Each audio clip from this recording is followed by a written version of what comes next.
বোঝা যাচ্ছে give and টেকের মতো ব্যাপার হচ্ছে, ক্ষমতাকে ব্যবহার করে যেন কাজ করবার মতো এমন কিছু তারা করবেন যেটা একটা ভুল পথ নির্দেশ দেয়, এটা ক্ষমতার চর্চার মধ্যে দিয়ে রাজনীতি গড়ে তোলা এরকম কোনো পথ নির্দেশ দেয়, সেরকম যাতে না হয় আমরা সেরকমই মনে করি। যুক্তিটা ন্যায্য তো, যেহেতু আওয়ামী আমলে নির্বাচন হয়েছে, ফ্যাসিবাদের আমলের কোনো নির্বাচনকে আমরা যেহেতু গ্রহণ করি না, আমরা ন্যায্য মনে করি না, বৈধ মনে করি না, সেই জায়গা থেকে তারা এটা করেছেন। করবার পরে আবার নতুন কিছু সমস্যা তৈরি হয়েছে। প্রথম কথা হচ্ছে, আপনি এটা করলেন, চট্টগ্রাম সিটি কর্পোরেশনের মেয়র আবার কিভাবে কোর্টের মাধ্যমে মেয়র হইল? তাহলে ইউনিয়ন পরিষদের নির্বাচনে তো ওই আওয়ামী ফ্যাসিবাদীরাই নির্বাচিত হয়েছে। তাহলে পৌর আর সিটি মেয়ররা এমন কি কবিরা গুনাহ করলো যে এইটা তওবা দিয়ে মাফ হইতেছে না? চট্টগ্রামের মেয়র আর ইউনিয়ন পরিষদের চেয়ারম্যান মেম্বাররা এমন কি ভাষায় তওবা করলো যে দিল্লিও খুশি, আওয়ামী লীগও খুশি, অন্তর্বর্তীকালীন সরকারও খুশি? কি এমন তওবা করছে তারা? এবং এমন কোন তওবা আছে যেই তওবা সিটি কর্পোরেশন আর পৌর কমিশনারদেরকে করতে দেওয়া হইল না? লেখা দিলেই তো ওই তওবাটা আপনারাও করতে পারতেন। তো এই জায়গাতে আমরা বোধ করছি যে এলজিআরডি মিনিস্ট্রির সিদ্ধান্তটা কন্ট্রাডিক্টরি, সাংঘর্ষিক সিদ্ধান্ত। আপনারা 3 কোটি মানুষের প্রতিনিধিত্ব করছেন, ঠিক? যেই 3 কোটি মানুষ ফ্যাসিবাদের বিপক্ষে গিয়ে আপনাদের পক্ষে অবস্থান নিয়েছিল, আজকে যদি আপনাদেরকে সরিয়ে দেওয়া হয় তাহলে তাদের সেদিনের অবস্থানটাকে ভুল প্রমাণ করা হয়। সেই জায়গা থেকে আমরা চাইব, আমরা এই বিষয়ে আমাদের যে এলজিআরডি মন্ত্রী রয়েছেন আসিফ মাহমুদ, আমাদের জুনিয়র, আমার ছোট ভাই, এখন মন্ত্রী মহোদয়, আমরা এই আসিফ মাহমুদকে অবশ্যই আমরা অ্যাপ্রোচ করব, এটা নিয়ে দ্রুততম সময়ে একটা কমিশন করে একটা অ্যাডমিনিস্ট্রেটিভ অফিসার তার এই রুটিন ওয়ার্ক কমপ্লিট করে এই পুরো প্রক্রিয়া সম্পন্ন করা এটা কোনোভাবেই সম্ভব না। আগামী যদি এই সরকারের অধীনে যদি নির্বাচন করতে হয়, তাহলে এই সরকারকে সুস্পষ্টভাবে তাদের বিশেষ কোনো রাজনৈতিক পক্ষপাত থাকবার কোনো সুযোগ নেই। সুতরাং এই সরকার তারা চরিত্রগত দিক থেকে তারা একটা নির্দলীয়, তারা একটা নিরপেক্ষ সরকার। সুতরাং তাদের কোনো আচরণে যাতে কোনো দলীয় কোনো পক্ষপাত বা বিশেষ কোনো অংশের ব্যাপারে তাদের বিশেষ কোনো যদি মনোযোগ থাকে, তাহলে কিন্তু সরকারের নিরপেক্ষতা নিয়ে প্রশ্ন উঠবে। সরকারের নিরপেক্ষতা নিয়ে যদি প্রশ্ন ওঠে, তাহলে আগামী জাতীয় নির্বাচনে কিন্তু প্রশ্নবিদ্ধ হয়ে যাবার ঝুঁকি থাকবে। আমরা আমাদের জায়গা থেকে দাবি তুলব যে আমরা আসলে প্রশাসক দিয়ে দেশ চলতে দেখতে চাই না। আমলাতন্ত্রের তাদের যতটুকু টেরিটরি তারা সেখানে কাজ করবে, জনপ্রতিনিধিরা জনগণের সাথে তাদের যতটুকু কর্মপরিধি সেখানে কাজ করবে। স্থানীয় সরকার এবং এই সম্পর্কিত যে মন্ত্রণালয়, সেখানে আমাদের এই অভ্যুত্থানের অন্যতম একজন সহযোদ্ধা আসিফ মাহমুদ সচিব ভুইয়া সেখানে উপদেষ্টা হিসেবে দায়িত্ব পালন করছেন। আমরা মনে করি আসিফ নাহিদ সহ এই অভ্যুত্থানে যারা সামনের সারিতে থেকে এই অভ্যুত্থানে নেতৃত্ব দিয়েছেন, তারা জনগণের দুঃখ দুর্দশা বুঝে বলে, জনগণের পালস বুঝে বলে এই অভ্যুত্থানে তাদের নেতৃত্ব জনগণ গ্রহণ করেছিল।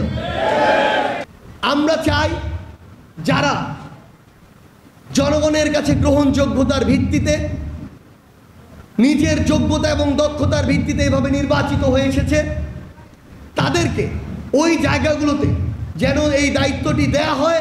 আমরা আমাদের জায়গা থেকে কথা দিচ্ছি, আমরা সর্বোচ্চ চেষ্টা করবো আপনাদের। আমরা জাতীয় নাগরিক কমিটির পক্ষ থেকে আজকে আপনাদের এই সমাবেশ থেকে দাবি জানাতে চাই, যারা গণ অভ্যুত্থানের শক্তি, যারা ছাত্র জনতার শক্তি, যারা বাংলাদেশের পক্ষের শক্তি, আপনাদের বিষয়ে মাননীয় উপদেষ্টা মহোদয়, আমরা আশা করি অতি সত্বর অনবিলম্বে আপনাদেরকে আপনাদের স্থান ফিরিয়ে দেওয়া হোক এবং আপনাদেরকে প্রশাসনিক মর্যাদায় দিয়ে বাংলাদেশের লোকাল গভর্নমেন্টের যে বিশৃঙ্খল পরিস্থিতি সৃষ্টি হয়েছে, সেখানে সরকার দ্রুত শৃঙ্খলা ফিরিয়ে আনবে এবং আগামীতে জাতীয় নাগরিক কমিটির উদ্যোগে বৈষম্য বিরোধীর নেতৃত্বে যে একটি রাজনৈতিক দল আসতেছে, সে রাজনৈতিক দলে আপনাদের আমরা সর্বোচ্চ সহযোগিতা কামনা করছি। আমরা আশা করি সেই রাজনৈতিক দলে আপনাদের এই ত্যাগ তিতিক্ষা আমরা মূল্যায়ন করব। গণতন্ত্র মানে কিন্তু শক্তি প্রদর্শনের ব্যাপার নয়, গণতন্ত্র মানে হুমকিবাজি নয়, কিন্তু গণতন্ত্র মানে ক্ষমতা ব্যবহার করে করে কিছু করাও নয়। এই বিষয়গুলোতে সত্যি সত্যি বেশ কিছু প্রশ্ন তৈরি হচ্ছে এক এক করে। এই জন্যে আমি বলবো যে সরকার নিজেও যাতে সজাগ থাকে। আমরা মাঝে মাঝে বুঝতে পারছি না কারা সরকারে আছেন আর কারা সরকারের বাইরে আছেন। জাতীয় নাগরিক কমিটি এবং ছাত্র সমন্বয় পরিষদের সমন্বয়ে যারা আছেন তারা মিলে একটা সভা করেছেন, সব স্বশাসিত যে সমস্ত প্রতিষ্ঠান ছিল যেগুলো বাতিল করা হয়েছে কাউন্সিলরদেরকে নিয়ে, সেখানে ওটা আবার রিভাইভ করতে পারছে, সরকার যেটা ভেঙে দিয়েছে। এবং সবাই জানেন যে ওটা একটা নির্দিষ্টভাবে ফ্যাসিবাদী তৎপরতার মধ্যে দিয়ে জন্মানো একটা প্রতিষ্ঠান। সেইটাকে দিয়ে আবার বলা হচ্ছে যে একজন উপদেষ্টার নাম করে বলা হচ্ছে যে তার সাথে কথা বলছি, আমরা এটা ব্যবস্থা করব, তারা আবার পাল্টা বলছে আমরা সমর্থন করবো আপনাদের। মানে বোঝা যাচ্ছে সেটা গিভ অ্যান্ড টেকের মতো ব্যাপার হচ্ছে, ক্ষমতাকে ব্যবহার করে যেন কাজ করবার মতো। আমরা মনে করি যারাই করছেন এই আন্দোলন, যারা করেছেন এই ছাত্র সংগ্রাম সমন্বয় পরিষদ বলেন বা যাদেরকে দিয়ে জাতীয় নাগরিক কমিটি করা হয়েছে, এদের অসাধারণ অবদান আছে এই অভ্যুত্থানে। আমরা তার জন্য তাদের প্রতি কৃতজ্ঞ, শ্রদ্ধা করি, সমগ্র জাতি সেটা মনে করে। কিন্তু এটার মানে এই নয় যে পরবর্তীকালে এমন কিছু তারা করবেন যেটা একটা ভুল পথ নির্দেশ দেয়, এটা ক্ষমতার চর্চার মধ্যে দিয়ে রাজনীতি করে তারা এরকম কোনো পথ নির্দেশ দেয়, সেরকম যাতে না হয় আমরা সেরকমই মনে করি। যে আমলারা বাটপার, যে আমলারা গত 16 বছর আওয়ামী লীগের দালালি করছে, সেই দালালদেরকে দিয়ে আপনি নির্বাচিত প্রতিনিধিদেরকে রিপ্লেস করলেন। এইটা কোনো রিপ্লেসমেন্ট প্ল্যান হইতে পারে অন্তর্বর্তীকালীন সরকারের? এইটা কি গণ অভ্যুত্থানের স্পিরিট হইতে পারে? হইতে পারে না।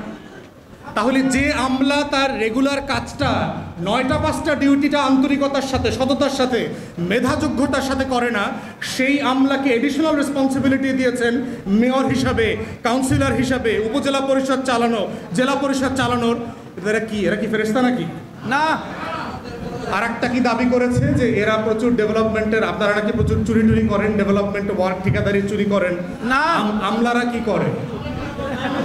আমলারা কি ফেরেশতা আসমান থেকে নাজিল হয়েছে? ওরা চুরি করে না। তাহলে শ্বেতপত্রে যে $16 বিলিয়ন প্রতি বছর চুরির গল্প আসছে, ওইটা কি কাউন্সিলররা করছে? ওই টাকা চুরি করছে কে? আমলারা করছে, রাজনীতিবিদরা করছে। আমরা হাত তুলে আজকে কমিটমেন্ট করে আমরা কি আগামীতে আপনাদেরকে পাবো? আমরা সকলে একসাথে উচ্চারণ করে এ দিল্লি না ঢাকা, এ দিল্লি না ঢাকা, এ জনতা না রাজপথ, এ গোলামি না রাজপথ, এ দিল্লি না ঢাকা, এ মুজিববাদ মুর্দাবাদ, ইনকিলাব জিন্দাবাদ, মুজিববাদ মুর্দাবাদ, ইনকিলাব জিন্দাবাদ, মুজিববাদ মুর্দাবাদ।